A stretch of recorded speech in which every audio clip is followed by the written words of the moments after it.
Boa noite. Nosso assunto, a gente dedicou a edição anterior a essa edição da véspera de hoje, quarta-feira, inteiramente a esse assunto. Foi o cessar-fogo anunciado entre Estados Unidos, Israel e Irã. Esse cessar-fogo demonstrou hoje, ao longo das últimas 24 horas, uma instabilidade e uma grande, se teme que seja uma grande também fragilidade.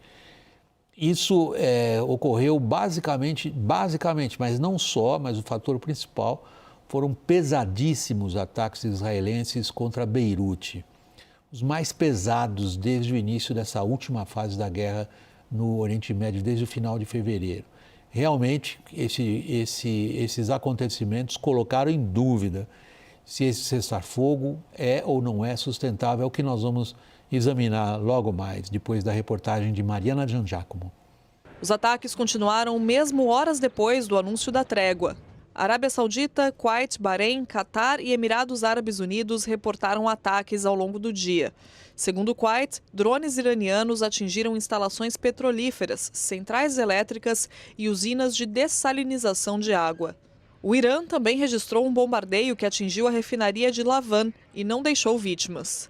No entanto, o Líbano foi quem mais sofreu. O exército israelense manteve a ofensiva contra o território libanês, mesmo depois do anúncio do cessar-fogo por parte do Irã e dos Estados Unidos. Tel Aviv declarou que essa foi a maior ofensiva desde o início da guerra. Alguns bombardeios atingiram o centro de Beirute e outras regiões densamente povoadas. Segundo o Ministério da Saúde libanês, mais de 180 pessoas morreram. O governo de Benjamin Netanyahu diz que o Líbano está fora da trégua acordada na última terça-feira. עכשיו אני עמדתי על כך שהפסקת האש הזמנית עם איראן לא תכלול את חיזבאללה, ואנחנו ממשיכים להכות בו בעוצמה. A Casa Branca também reforça o argumento de Israel.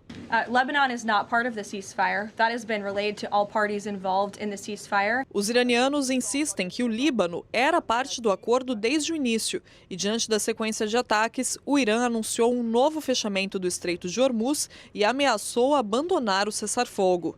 O regime dos ayatolás também reclama que americanos e israelenses violaram 3 dos 10 pontos apresentados pelo Irã. Além dos ataques ao Líbano, os iranianos acusam um drone de ter invadido seu espaço aéreo e afirmam que o direito de o Irã enriquecer urânio não foi reconhecido. O vice-presidente americano, J.D. Vance, negou o descumprimento e ameaçou retomar a guerra caso Hormuz não seja reaberto. But the president's very clear. The deal is a ceasefire, a negotiation. That's what we give. And what they give is the straits are going to be reopened. If we don't see that happening, the president is not going to abide by our terms if the Iranians are not abiding by their terms. É diante desse cenário que J.D. Vance vai liderar a delegação americana para uma série de conversas com os iranianos no Paquistão ao longo do fim da semana. As reuniões devem se concentrar na questão do urânio enriquecido pelo Irã. Augusto, vamos se concentrar. A gente fala um bocado de Trump, dos Estados Unidos, do Irã, mas Israel tem um papel tão central no início desta fase do conflito e agora nesta altura do cessar-fogo. É o papel de Israel decisivo? Veja, central, William, porque Israel é o ator que, dentro do contexto regional, age de forma ofensiva como uma dimensão de defesa estratégica. Israel é um país pequeno, com pouca profundidade estratégica, que se vê cercado de inimigos naquilo que se chama de Anel de Fogo. Parte do processo de remodelagem estratégica do Oriente Médio, começado depois do 7 de outubro de 2023, produziu um cenário muito positivo para Israel, que esse conflito poderia ser, em grande medida, ou a concretização do Irã enquanto uma última ameaça a ser batida, ou um cenário de debilidade. Nesse sentido, a manutenção da frente aberta no Líbano é fundamental, seja para que o Irã possa permitir-se a um acordo de cessar-fogo, seja para a perspectiva de permitir uma estabilidade no Oriente Médio, algo que a administração de Netanyahu não irá querer nem tão cedo, especialmente no contexto de eleições vindouras, em que a guerra se faz como necessário. E, como se usa a palavra em inglês, desculpa aí o anglicismo, a leverage, qual é a alavanca que os americanos têm em cima de Israel? Israel, de fato, que é uma postura oportunista, que Israel tem demonstrado ao longo de décadas de conflito nessa região, aproveitou a oportunidade, foi lá e deu mais uma pancada no inimigo. A maior parte das armas usadas por Israel é fornecida pelos Estados Unidos, que além disso dão uma ajuda de 3,8 bilhões de dólares por ano, uma ajuda militar de 3,8 bilhões de dólares por ano para Israel, sem contar as complementações que sempre são feitas quando Israel se envolve em guerras como essas dos últimos anos. Então, é nesse sentido que o governo americano tem sim um poder de veto sobre o emprego das armas diretamente, porque são fornecidas pelos Estados Unidos, e o Trump usou esse poder de veto em dezembro, quando obrigou o Netanyahu a aderir ao cessar-fogo com o Hamas contra a vontade de Netanyahu. O Netanyahu sente que precisa de guerras para sobreviver à eleição do dia 26 de outubro. Ele que vinha com um alto grau de impopularidade e reverteu isso com essa guerra com o Irã. Foi por isso mesmo que ele buscou essa guerra e conseguiu convencer o Trump de que essa era uma fruta que estava madura, fácil de ser colhida, que seria derrubada do regime, contra o que a CIA orientou e assessorou o presidente Trump, e contra o que J.D. Vance, o vice-presidente, também teve coragem de dizer para ele. Então agora, hoje, por exemplo, o J.D. Vance disse que Israel sinalizou, se ofereceu a se conter no Líbano. Já é a preparação para uma mensagem para dizer para Israel que ele tem que parar de atacar o Líbano, embora a Casa Branca tenha dito que não está incluído o Líbano no cessar-fogo, mas o Irã deixou claro, por sua vez, que não aceitará esse cessar-fogo se o Hezbollah continuar sendo atacado. Como é patente o desejo do Trump de encerrar essa guerra, ele até disse que as condições impostas pelo Irã, que são o contrário das condições impostas por ele, eram condições razoáveis e que era um ponto de partida trabalhável para negociar. O Trump, eu acredito que vai sim exigir que Israel pare essa guerra. E Israel sabe disso e por isso hoje fez o maior número de bombardeios ao Líbano desde o início dessa guerra. Vamos pegar agora, então, o momento no qual nós estamos agora, nesse instante, Augusto. Em que medida a gente consegue, a partir dos fatos que a gente identifica, fazer qualquer tipo, eu sei que isso é arriscado, mas não é pegadinha não, Augusto, em que medida a gente consegue prever a solidez desse cessar-fogo? William, acredito que o cessar-fogo, ele, apesar de ser profundamente relevante para trazer estabilidade para diversos atores na região, e como o Lori Hall bem coloca, os Estados Unidos encontrou no momento, especialmente Trump, aquela off-ramp que ele estava procurando há algum tempo, que o possibilitaria criar uma narrativa de vitória, ao passo em que sairia de um potencial atoleiro estratégico.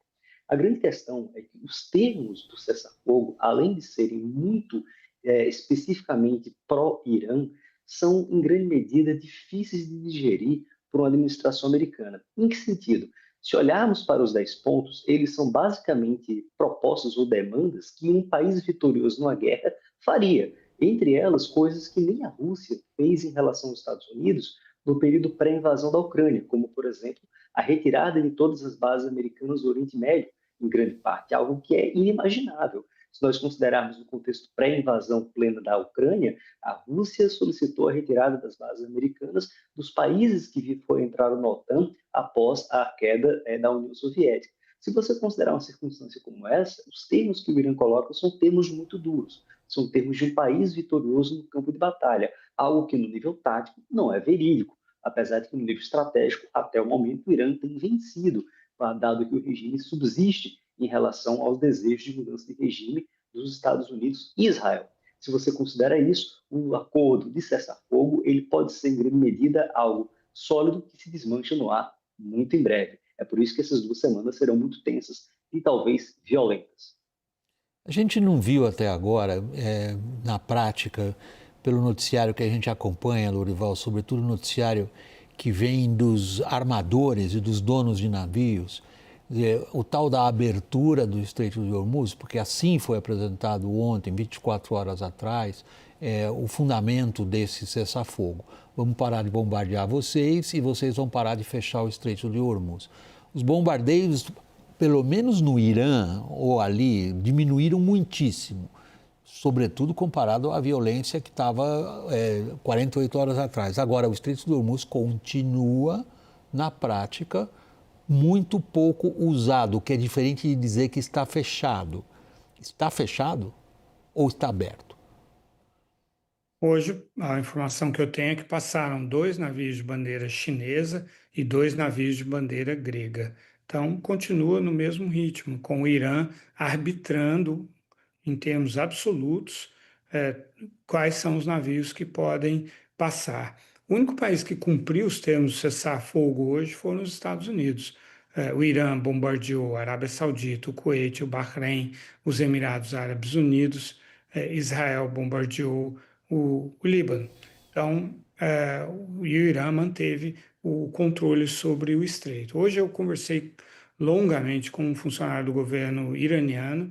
Ele disse que o Irã pretende continuar controlando o estreito, cobrando pedágio, dividindo o valor desse pedágio ao meio com o Omã, que é um país que está ali nessa costa ali também projetada sobre o estreito de Hormuz, e é um país que tem boas relações com o Ocidente, né, um país neutro ali da região. Então, o Irã ele continua perseguindo o objetivo de cobrar muito caro por esses ataques que ele sofreu e para dissuadir no futuro qualquer país de voltar a atacar o Irã. Esse funcionário do governo me disse: olha, nós nem sabemos se realmente vão acontecer essas negociações no fim de semana em Islamabad, porque Israel, ele não falou o nome Israel, eles evitam falar, mas disse porque um ator da região continuou ataques, não cumpriu o acordo de cessar-fogo. Ele se referia aos ataques de Israel contra o Líbano. Então, o Irã, como foi dito, ele está com uma postura muito dura, realmente. Ele se sente numa posição de força, percebe a ansiedade, o desejo do Trump de que esse acordo seja levado adiante. E, por isso, o Trump escalou o J.D. Vance para essa negociação, que, além da sua senioridade, é uma pessoa que foi contra essa guerra, né? Tem todo o interesse de pôr fim a essa guerra. E do lado iraniano estaria o Mohammad Ghalibaf, que é presidente do parlamento, e o Abbas Araghchi, que é o chanceler. Mas eles dizem que não irão negociar se Israel continuar bombardeando o Líbano. E as condições realmente são difíceis para os Estados Unidos, de maneira que o Trump terá de ter muita boa vontade para contornar a visível concessão, a visível derrota dos Estados Unidos no campo político. Bom, para ele não existiu derrota de jeito nenhum, não é, Augusto? Ele declarou isso como uma impressionante vitória militar. Ela vai ser medida pelos fatos. Os fatos até que indicam que os principais objetivos assim declarados foram se alterando ao longo dos dias, mas os principais objetivos declarados lá de início não foram atingidos, em especial, não é apenas um detalhe, mas em especial a questão do material físsil em poder dos iranianos ainda, mas principalmente o Hormuz. Você mesmo destacou que o tipo de proposta para início de negociação apresentada pelo Irã é praticamente inaceitável para os Estados Unidos. Ou qual seria a linha para os americanos do aceitável? Veja, William, como você bem coloca, a posição iraniana é uma posição muito dura. O Irã vem sendo fortemente massacrado em termos de bombardeio, destruição de infraestrutura e a tentativa da destruição de capacidades soberanas, como o programa de enriquecimento de urânio para finalidades civis oficialmente, e sua capacidade de dissuasão convencional com sistemas de mísseis. Se você considera essa circunstância para os Estados Unidos numa negociação, alguns aspectos podem ser mediados. Primeiro, a retomada da discussão em relação ao enriquecimento de urânio do Irã, que pode voltar ao acordo anterior costurado pelo Obama, do qual Trump saiu no primeiro mandato. Algo como isso pode ser discutido em virtude de que o Irã é um país partícipe do TNP, é um país que tem ou recebia até certo momento visitas da Agência Internacional de Energia Atômica e tem um programa oficialmente de caráter civil, algo que pode, por essa questão legal do tratado, ter o programa de enriquecimento. Some-se a isso que o controle do estreito talvez seja o ponto mais sensível de tudo. Primeiro, pelo fato de que oficialmente agora o Irã, na prática, controla o estreito e coloca o Oman dentro do jogo como uma forma de ganhar legitimidade regional para fazê-lo, algo que inclusive está relacionado a receitas vindouras para reparações dentro da reconstrução do país, e some-se a essa questão a posição do regime que subsistiu há mais de um mês de guerra com a principal potência do globo e a principal potência militar da região. Nesse contexto, as posições para os americanos negociarem uma saída honrosa oficialmente deverão ser muito distintas do que a narrativa de vitória proclamada pelo presidente Trump ou por Peter Hegseth, que tenderão a bater o martelo em métricas de caráter militar, essencialmente objetivos militares como degradação do poder militar do Irã, destruição de capacidades militares e, por sua vez, o tempo que o Irã demorará a reconstruí-las, algo que, da perspectiva política estratégica, infelizmente para os Estados Unidos, não são o principal centro de gravidade do conflito. Lourival, por último, eu tenho um minutinho ainda, exatamente um minutinho. É enorme o racha hoje, pelo menos na esfera da informação nos Estados Unidos em relação a esse cessar-fogo. É grande, se expandiu o número de influencers, de gente que participa no debate público, afiliado diretamente ao Partido Republicano, a campanha de Trump, a figura dele, descendo o pau no presidente americano. A tendência disso é se acalmar rápido ou não? As consequências são muito negativas para os Estados Unidos em várias esferas, né? O custo dessa guerra, em termos humanos, 13 militares mortos até agora, o custo econômico, né? O Trump pediu 200 bilhões a mais de dólares, fazendo cortes nas áreas de saúde, de educação, de assistência social, pedindo 1,5 trilhão de dólares para o próximo ano fiscal, que começa no dia 1º de outubro. O custo de credibilidade, né? Os ultimatos sucessivos. Desde o dia 21 ele veio fazendo os ultimatos de 48 horas. São 48 horas que duraram 17 dias, né? O custo, o erro de ter entrado na guerra em si, a clara imagem de que ele foi arrastado para essa guerra por Israel, foi iludido pelo Netanyahu, o fato de o estreito ficar fechado, os ataques às monarquias árabes do Golfo, que têm agora elementos para concluir que ser aliado dos Estados Unidos não vale a pena, os ataques aos aliados da OTAN, do Japão, da Coreia do Sul, não foram consultados para essa guerra, a Austrália também, e aí o Trump os atacando por não vir a ajudar nessa guerra. Então são muitas perdas e tudo isso é muito visível para os analistas e políticos americanos.